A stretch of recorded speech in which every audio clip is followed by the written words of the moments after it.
Okay, so this is the Niz Plum x87. It's an electro-capacitive keyboard that basically mimics the look of a mechanical keyboard, and typing on this feels fantastic. It's like typing on clouds.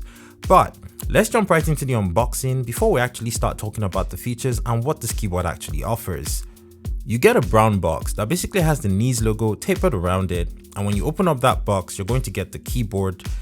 It's wrapped in some styrofoam material, as well as it actually has a dust cover, and the keyboard is mostly plastic. But when you take the keyboard out of the box, you're going to get a manual which is entirely in Cantonese, so if you don't speak any Cantonese, you probably won't understand this. Next, you're actually going to get a braided USB-C cable, and aside that, you're also going to get a keycap puller. Beyond that, you also get some springs, some 10-gram springs that you can actually use with the key switches to make them slightly heavier, because these are actually 35 grams, which may feel a little shallow for some people. Now, moving away from the unboxing experience, the keycaps on this were supposed to be laser engraved, but as far as I could see, they're actually dye sublimated PBT keycaps. And they looked fine, and they're actually really high quality. They have this matte suede finish to them that makes them just feel really premium to type on. The matte finish though has a little bit of a disadvantage, especially because these are mostly white and gray keycaps. They tend to get dirty very easily, so over time they're not just going to attract dust, they're actually going to stay dirty, and you have to basically clean out your keycaps as often as every few months, honestly. Now, speaking about the physical bits of this keyboard, it's a plastic build, but it actually feels really sturdy. And on the back of the keyboard, you're going to get 4 non-slip rubber feet that are completely independent of the actual 2 flip-up feet that you get. You get 2 heights for the flip-up feet. One thing that I noticed is if you try to use the smaller height, it's kind of hard for you to pull it out without pulling the longer one along with it.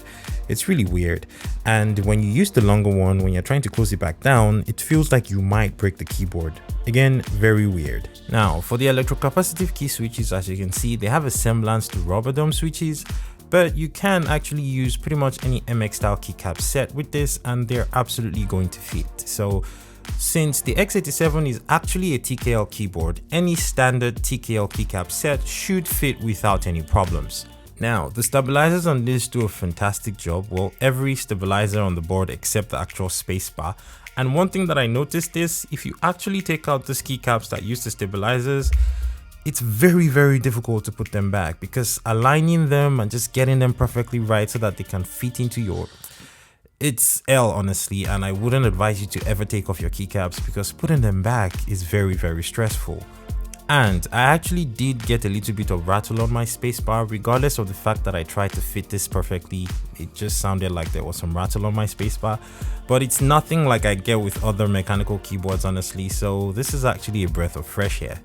Here is a short type test that's basically going to give you a sense of what this keyboard sounds like and what it feels like when you're actually typing on this.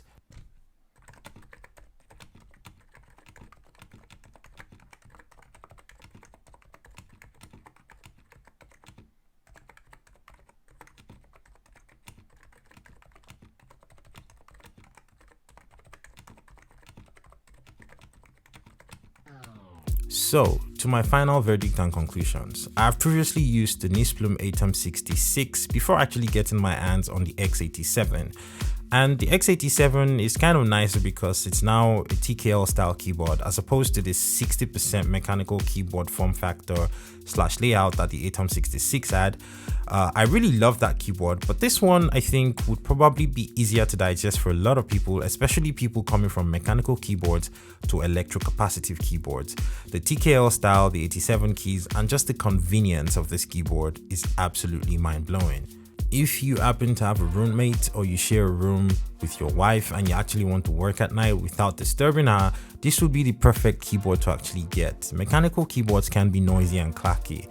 Going electro-capacitive might be perfect for people who actually don't like heavy actuation forces, or they don't like the loud sounds or anything like that. This would be a perfect keyboard to buy. Thank you so much for watching, and I guess I will see you on another video that was shot by Kagan. Peace! How can I believe